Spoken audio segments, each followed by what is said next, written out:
Hello viewers, welcome back. So this is part 8 of our series of session on inventory masters F12 configuration. In this session, we will see a couple of more options under inventory master F12 configuration, which are part of more options under the F12 configuration.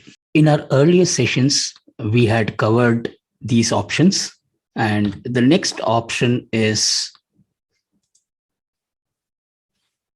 set component list bill of material in stock items. I will cover this option in detail in a separate series. This is related to manufacturing features in Tally. Quickly, for understanding this option, by enabling this option, you can set a bill of material, or we popularly call it as BOM, BOM, for your finished goods, so that Tally will automatically pick up your components or raw materials as per your BOM while passing a manufacturing entry or assembly completion entry. This is a very powerful feature for small manufacturers of discrete manufacturing and or assembly activities. Let's cover this option in our upcoming sessions. In this session, we will cover this option, provide standard buying and selling rate. Let us understand the advantage of this option, provide standard buying and selling rate. By enabling this option, the user has the flexibility of setting their own buying and selling rate. Once this option is enabled, while creating a stock item, the user can specify the rate for buying and selling with the date of applicability option. Let us now enable this option and create a new stock item and set up standard buying rate and standard selling rate. Also, we shall understand the date of applicability or effective date option. This option is by default set to no. So how do we now enable this option? So when you're creating a stock item, we go to create and then we select stock item. And before we create a stock item, let us say we want to create a stock item for which you want to specify the standard buying and selling rate. Press F12 configuration. And once you press F12 configuration, now you have this option called provide standard buying and selling rate, right? So this will be by default no. So you come here and then make this option as yes and press Control A, right? So now it is not visible. We will see when this option is going to get enabled. So let us create a stock item called standard rate item for better understanding. So under, I have this various group, but still I want to put this item under the primary group. So I'm going to select primary, and cost category, I don't want to provide any cost category. So the user has an option. It is not necessary that cost category needs to be always linked to a stock item. Wherever it is required, you can apply the cost category. Otherwise, you can say cost category is not applicable for this item. Unit of measure, of course, you know, I'm going to select numbers. And now you have this additional detail of set standard rate. Set this option to yes. The moment you set this option to yes, you have this screen where you can set up your standard rate for your item. You will notice this screen is divided into two sections, one for your standard cost and for your standard selling price. And it is also going to provide a field for you to set up the date of applicability of this rate. So let us say we select this as 1st of April 20, and I say my standard cost of this item is 100 rupees, okay, per number. In future, at a later point in time, say from the month of 1st September, you want to change the standard rate as rupees 125.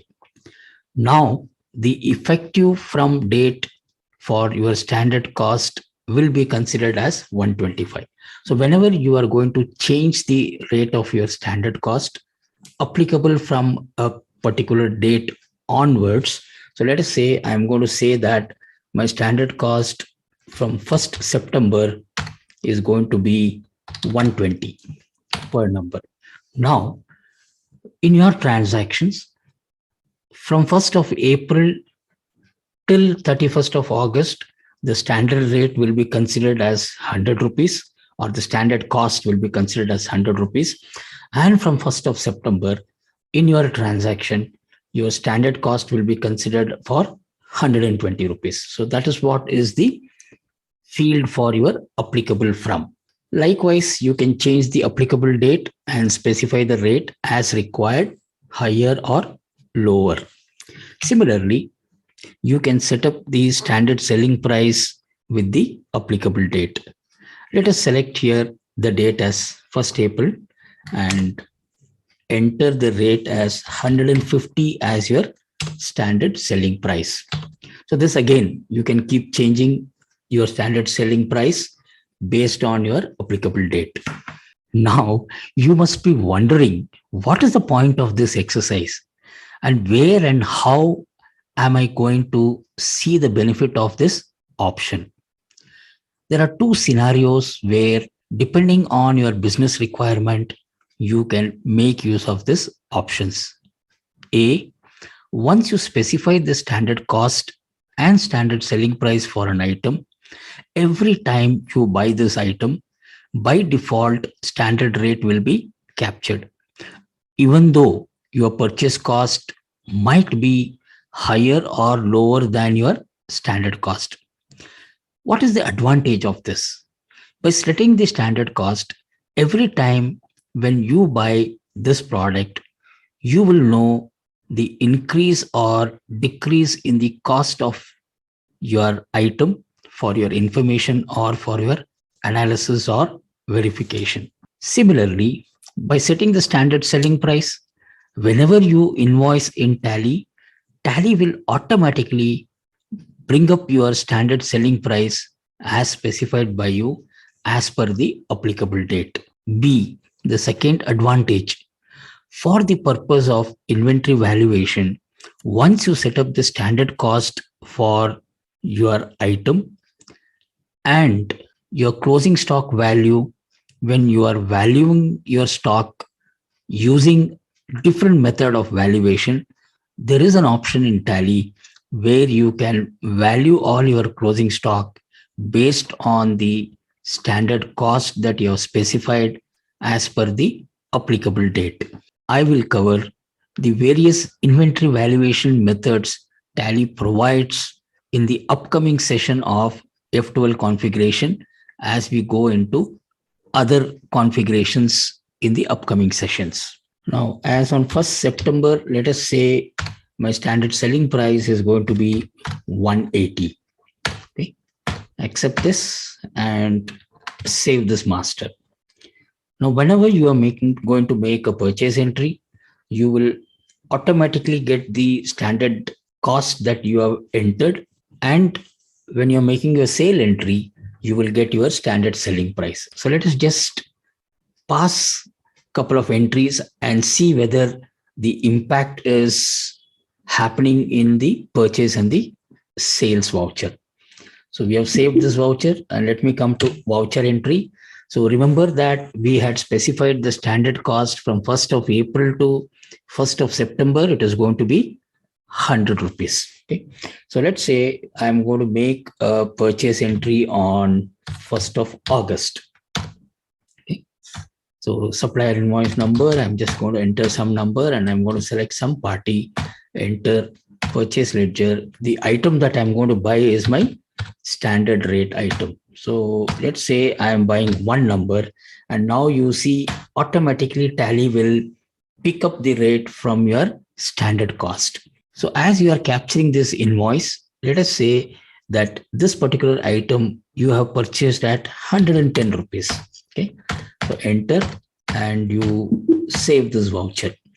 Let's say you have another purchase on 10th of August, okay, from a supplier purchase ledger, and then you're going to say standard item you're going to select, and you're going to say one number, and now Tally will automatically pick up not your previous purchase cost, but the cost that you have specified in your standard rate option. Okay. So this way, it helps you to quickly identify the increase or decrease in your cost of the item that you are procuring. Let's save this and come to another purchase entry on 2nd of September. Okay. So remember that we had specified the standard cost as 120 applicable from 1st of September. So let's see what happens when I'm going to select this item now, and I'm going to say one number that I'm buying. And when you enter here, you will notice that the applicable rate that you have specified in the master gets auto-populated. So similarly, so I'm not saving this voucher. Similarly, let us say that you want to do a sales voucher. Effect. And again, I'm going to do the sales voucher on 31st of August, because from 1st of April to 31st of August, my standard selling price is going to be 150. So I'm going to select a customer, sales, select my sales ledger, select my standard item. Okay, I'm going to say one number I'm selling. When I enter, Tally is going to pick up the rate from my master of my standard selling price. Okay, save this. That's okay. Enter. Now I'm going to make a sale on 1st of September. Selling to a different customer, my sales ledger, selecting my item, standard item rate. Okay, I'm going to enter one number, and now Tally is going to pick up my rate effective from 1st of September. Enter. So you will notice here, now my rate has come as 180 rupees. Okay, so this way, while doing your transaction, as I mentioned, you can use this for your tracking or verification of your stock thing. And also, by setting up the standard price, you are going to have one standard price for this particular item to all the customers that you are selling. And Tally will allow you to change your standard selling price or your standard purchase cost during the voucher entry. But every time it is going to auto-populate your standard cost and your standard selling price. I hope this option would be of great help to all of you who would want to make use of this feature that is available in Tally. So in the next session, we will see more such options and understand the usage and advantage of enabling those options. So thank you all for staying till the end, and see you all in the next session. Thank you very much.